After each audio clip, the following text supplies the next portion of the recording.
जय श्री राम।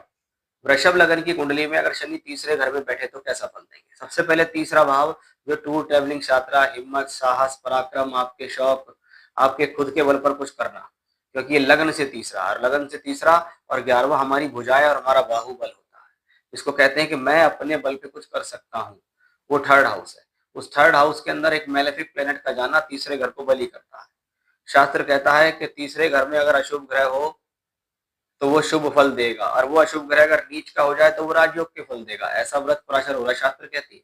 यानी तीसरे घर में शनि का जाना एक बहुत पॉजिटिव संकेत है। ऐसा प्लेनेट हिम्मत देगा, साहस देगा, धैर्य देगा, परिस्थिति से लड़ने की क्षमता देगा, आपको टिकाए रखेगा, आपको लड़ाए रखेगा।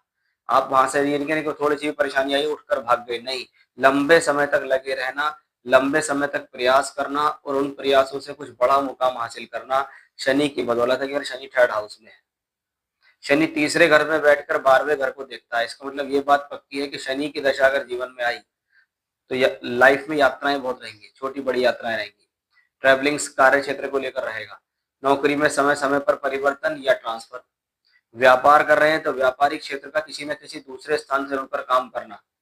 बहुत बार तो घर से बहुत दूर या विदेश में जाकर व्यापार या विदेश से जाकर नौकरी, ऐसा प्लेनेट देने में सक्षम है।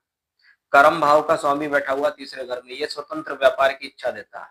कैसा व्यक्ति अवश्य ही जीवन में नौकरी करता हो, लेकिन वो स्वतंत्र व्यापार की इच्छा रखता है और स्वतंत्र व्यापार करता भी है। लेकिन ये इस बात पर भी निर्भर करेगा कि शनि कुंडली में, लगन कुंडली के साथ साथ वर्ग कुंडली में बली हो, और आपको एक ऐसे समय पे शनि की दशा आनी चाहिए जिसमें आप व्यापार में एंट्री करके वापस आपको मुड़कर ना देखना पड़े। इस चीज के लिए भी इसको बहुत अच्छा माना जाता है।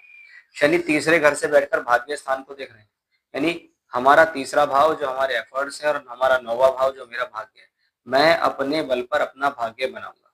भाग्य बनाने के लिए मुझे दूर जाना पड़े, ट्रैवलिंग्स करनी पड़े, स्थान परिवर्तन करना पड़े, यात्राएं करनी पड़े, वो सब मैं करने में यहाँ सक्षम हूँ। और ऐसा प्लेनेट इन्हीं चीजों से लाभ भी देता है। इसको आप ये समझ सकते हैं कि जब तक आप शनि की दशा चल रही है और ट्रैवलिंग्स नहीं करेंगे, टूरिंग नहीं करेंगे, दूर स्थान से नहीं जुड़ेंगे, कम्युनिकेशंस के माध्यम से नहीं जुड़ेंगे, लोगों से इंटरेक्टिंग नहीं करेंगे, तब तक ये आपको फायदा नहीं देगा। शनि पंचम और नवम दोनों को दृष्टि देते हैं, इसलिए शिक्षा, विद्या, बुद्धि, ज्ञान के लिए ठीक है, हायर एजुकेशन के लिए ठीक है। संतान का सुख सहयोग भी ऐसा ग्रह देगा, क्योंकि शनि लगन का मित्र भी है, योग कारक भी है। अगर शनि का ऊपर शुक्र या बुध ग्रह का संबंध किसी भी तरीके से आता है तो ऐसा ग्रह राजयोग और धनयोग दोनों अपनी दशा में देने में सक्षम है। जय श्री राम।